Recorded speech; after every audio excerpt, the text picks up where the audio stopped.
get to in such a brief period of time. I haven't gotten clarity yet on what Surah 4:158 means. Does it mean that Jesus was taken to Allah? Now, interestingly, many of the questions that I asked were just dismissed. It was very interesting. All the questions that we can ask about the text are said to be irrelevant and being picky. Now, here we have a text that's going against everything else history has recorded. We have a text that's nowhere else reiterated in the Quran. There's no other ayah that repeats this. There's no interpretation in the Hadith. All we have are these 40 Arabic words. And when we ask why it's not clear, when we ask why it says they did not do this, well, the they, the antecedents, the Jews, and what about the Romans, or what about somebody else? We ask these questions. That's irrelevant. You're just being picky. Can you imagine if someone came along 600 years after Muhammad, claimed to be a prophet, gave one verse denying his night flight to Jerusalem, which is extremely important. I mean, his ascension to heaven, the night flight to Jerusalem, all the things associated with that in Islamic theology. A guy comes along 600 years later, says that never happened. And he gives one verse that says it never happened. And then you start asking questions, well, what about this? It's irrelevant, being picky, just accept what I said. And we're supposed to accept the overthrow of the entire testimony of the martyr church and those disciples themselves based upon that, or based upon the fact that the women were not standing exactly at the foot of the cross, but they were at the back of the room. I mean, I think those of you in the back of the room would know whether I was speaking up here or whether Doug McMasters took my place at the rebuttal. He's a foot taller than me. We both look about the same, but he's much better looking than I am. And I don't care if you were across the street, you'd still be able to tell the difference. To dismiss the women's testimony because they were watching from afar off doesn't mean they were on the other side of Jerusalem. That means the women probably did not want to be standing in the middle of the Roman soldiers. But they were watching the events, and their testimony is very, very clear. Now, there's just so many things that we need to get to here. Let me just start going through all of these things. Basically, Sami has already said, hey, look, if Surah 4:7 is true, then historians should say that Jesus was crucified because that's how God made it to look at him. Well, there's a problem with that. It's one of the reasons there are a lot of Western Muslims that don't buy this particular perspective.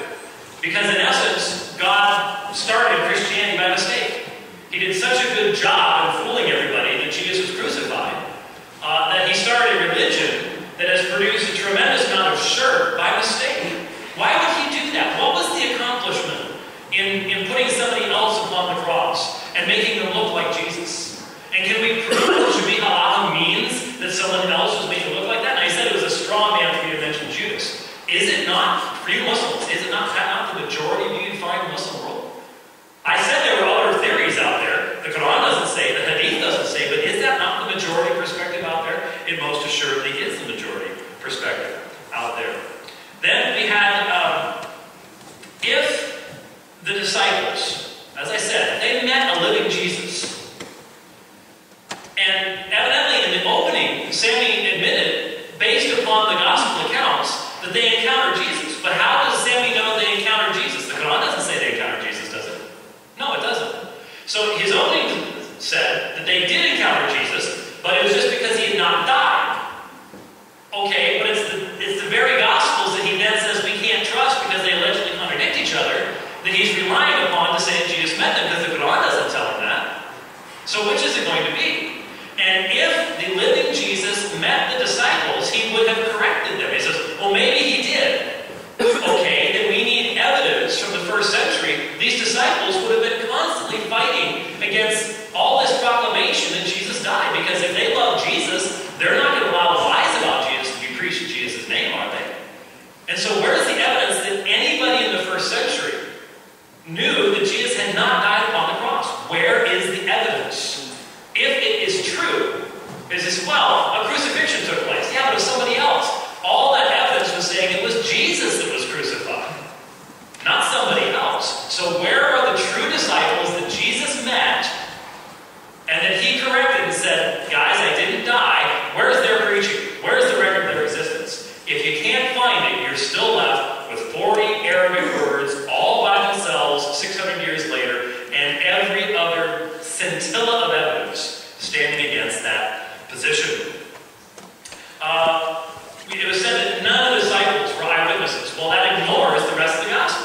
The very Gospels that Sammy depends upon to know that Jesus met with the disciples. The other Gospels say that, for example, Peter, yes, he initially flees, but then he follows into the courtyard. And John, likewise, goes in. That's what the testimony of the rest of the Gospels, you're picking and choosing at that particular point in time. Then we had all this stuff, well, you can't really trust what the Gospels say because they're so contradictory. I've been teaching through the Synoptic Gospels now for almost a decade. And we're now getting to this very section.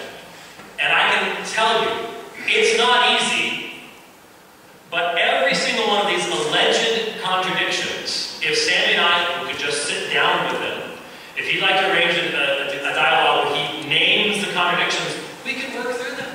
We could work through them based upon the original languages. For example, he said, well, this generation will not pass away. I happen to believe that. It's called the destruction of Jerusalem. And there's all sorts of other scholars who have said that for a long time. I just finished going through Matthew chapter 24. You have to recognize the difference between the destruction of Jerusalem and the end days and the final coming of the Messiah. I just suggest to Sam, you need to do some more reading on that and not misrepresent that particular text. Mark chapter 14, Oxiste is in the plural, not the singular. You will see. He's talking to Jewish people. And they did see the destruction of Jerusalem and will see the second coming of Christ, the testimony of these things. Then we have all these things about contradictions. He talks about William Lane Craig. I take a completely different position than he does on these things. I'm actually responding to them, even though I can only do so very briefly. How many men and angels? Excuse me.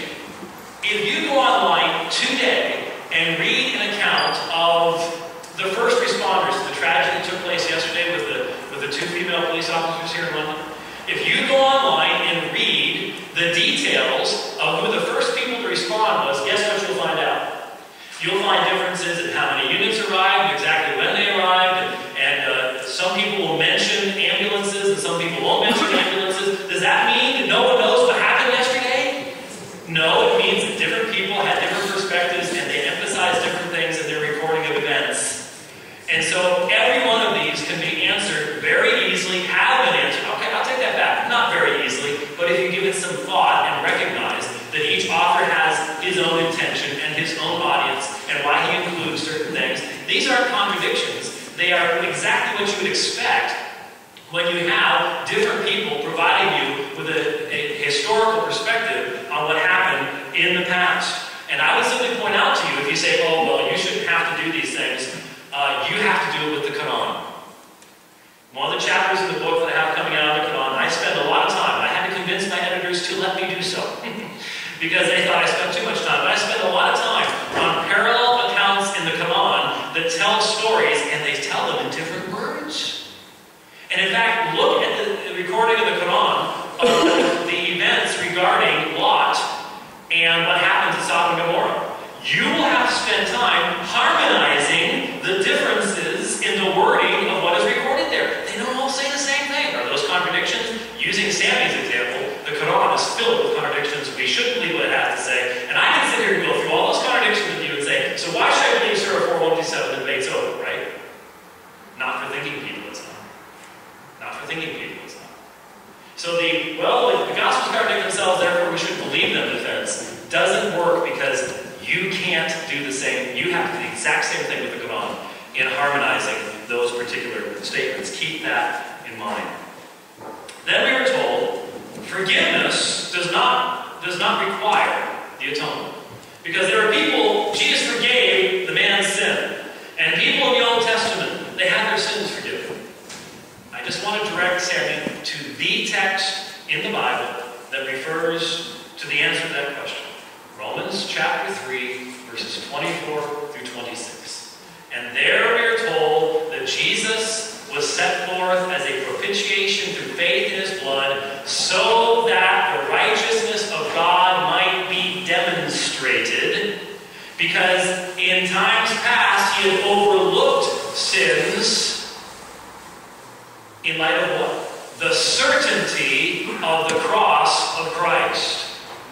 Anyone whose sins will ever be forgiven from the beginning of time until the last person takes the last breath, the only forgiveness of sins that will be for anyone will come because of the cross of Jesus Christ.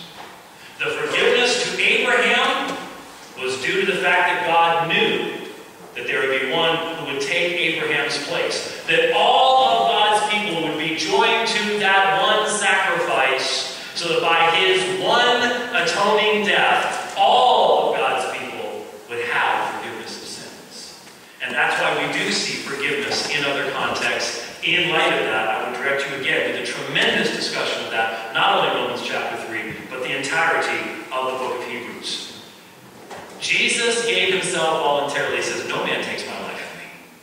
I lay it down of my own accord. That's why there can be no meaningful or fair parallel to quote-unquote human sacrifice. The reason that a human sacrificed himself was because it was human life that needed atonement. It was the God-man who gave himself. He had to be God so that he could represent all of God's people and he could live the perfect life. But he had to be truly man so that the life that he gave was a true atonement. The wrath of God and the love of God had to be able to meet in one unique place. And that one unique place required a unique sacrifice. And there was only one God-man, and there was only one cross. And that is why the Christian gospel is focused